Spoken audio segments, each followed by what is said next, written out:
So now let's go to the next keynote speech by Wolfgang, Principal Software Engineer at Aptos Lab. The topic today is Move on Aptos, What's New and What's Next. Welcome, Wolfgang. I'll hand you over the mic. Yeah, thank you for the introduction. And Saurabh, thank you for your inspiring talk about the Move Prover just before. I'm the author of the Move Prover, actually, working back at Meta for a couple of years with the team on this tool.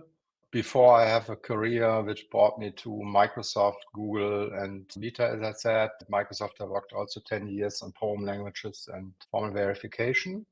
And today I'm leading the Move platform at Aptos. And what I would like to talk about today is what's new and what's next with Move on Aptos. So we're calling that particular flavor of Move, which we are using at Aptos, Move on Aptos. It's basically the original Move language, like it was also developed in Meta, augmented by various framework functionality and also new language features, which I will talk about today. All right, let me just say a little bit about where we are at Aptos. So our builder community is quite active. So here are some recent statistics. We have some 5,000 total repositories which are using Aptos. We have a high number of weekly active developers. And also, as you see on the right side here, there's a quite significant number of daily active addresses, which is just behind top blockchains like Bitcoin, Solana, and so on. Regarding our blockchain and our protocol implementation, we are leading in the industry together with others indeed regarding performance. So we have quite scalable throughput on Aptos, sub-second latency, and difference to other implementations, upgradability. I don't want to go too much into the details about this. There are very interesting blog articles about our recent development here, which you can find on our Medium page. So we're doing pretty well here. Okay, let me talk more about Move now specifically. And you can distinguish Move basically into the frameworks, the libraries which we are using, and into the language. And I would like to quickly talk about what's going on with the frameworks before I focus in more detail on the language. So we already had since quite a while a powerful set of basic building primitives, like what we call objects, which allow you to organize your data. An abstraction of digital assets, which allows to implement NFTs and other things. Collection of smart data structures like smart table, smart vector, and so on, which have the property to automatically scale regarding their size for your usage scenarios. Multi-signer transactions, which allow you to authorize a transaction by more than one signer. What is new and what has happened in basically this year, so we have now a fully functional implementation of what we call aggregators. This is quite a power feature, which allows to make sequential workloads execute in parallel. We are supplementing the block STM or the software transaction memory, which powers our parallel execution. This allows you, for example, to have a counter which is incremented by many transactions. You would think such a behavior would be inherently sequential, but with aggregators, you can actually parallelize it. We also have recently released safe randomness, which is a harder problem than it sounds like. We have released keyless accounts, which support OID for authorization providers. And also recently, we released a new feature which says fungible assets dynamic dispatch, which is a particular case of dynamic dispatch, which is important for some of our ecosystem users, and which we will also extend in Move 2, and which I will talk about in more detail today. Now, when it comes to the Move tooling, so there's an ever-growing set of tools which we have. So we historically have the Move Prover, which Saurabh talked about, which is now maintained at Aptos. We have the plugins for the two major IDEs. We released earlier this year the Move decompiler, which takes Move bytecode and generates Move source code from it. That was a grant project. Most of those projects, by the way, are grant projects, with partners contributing from the community via our Aptos Foundation grant programs. We also released 1 month ago the first beta of a mutation tester, which is an interesting technology to basically validate the correctness of your test suite or of your formal specification. In this case, our first application is formal specification. What will be coming soon is the move formatter, which allows you to auto-format your source code and the move linter. And then last but not least, there is a new compiler which we have been working on, the so-called Move Compiler v2. And this one enables a lot of extensions to move, which I will focus on here today. Let me say a little bit why we are building a new compiler. Why is that necessary? So historically, when we worked still at Meta, the Move compiler and the Move prover were developed as mostly separate tools, which was needed at this point of time simply because everything was so much in flux and it doesn't make sense to create dependencies between those projects. So they were set up intentionally in an independent fashion. The goal was at some point to come back and refactor the code, but that not happened at Meta. And that's what we're doing today at Aptos. No? So we will use duplicated solutions in the infrastructure of the compiler and the prover, and basically have now a unified architecture and compiler v2 with a Move prover, which enables faster innovation and gives us also a quite consolidated framework for writing bytecode transformations, which we need both for the prover and for compiler optimizations. The compiler is currently in beta testing, and Move2 language features are added as it proceeds. And I would like to talk a little bit more next about those features.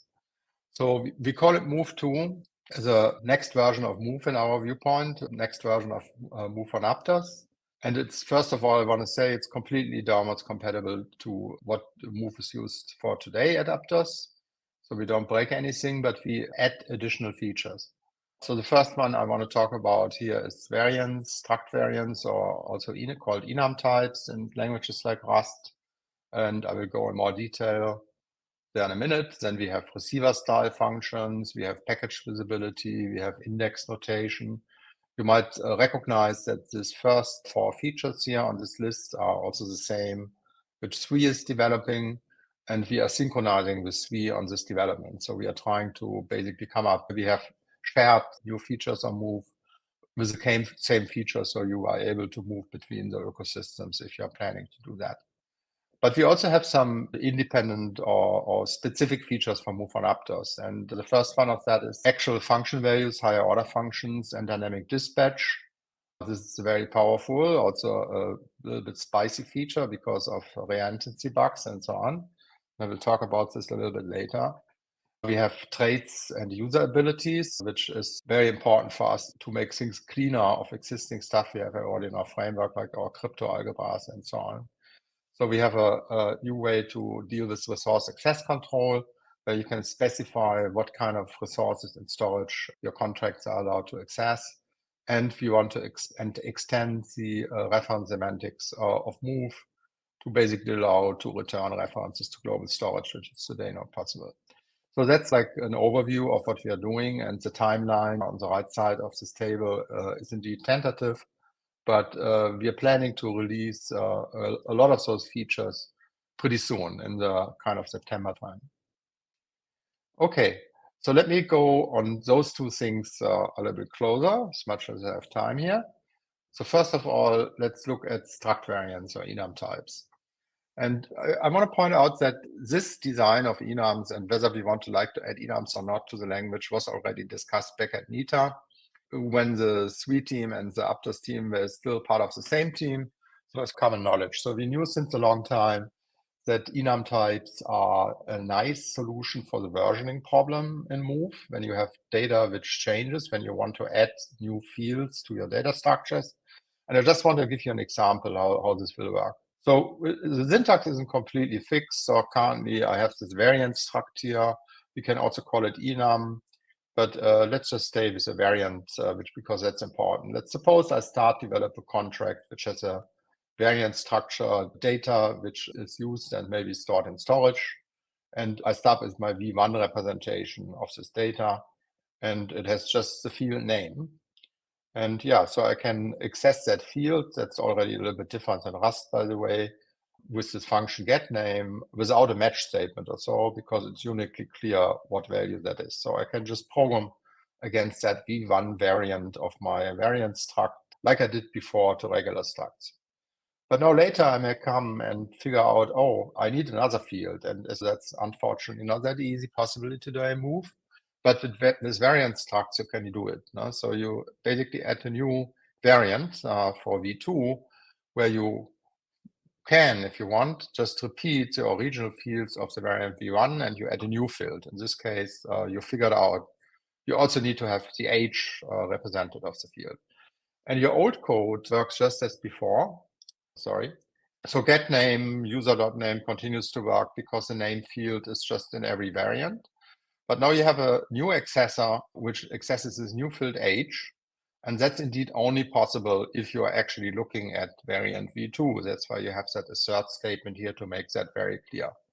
But you can still say user.age also for fields which are not defined in all variants. It's just that this operation will abort if the field is not in the given variant which you're currently looking at.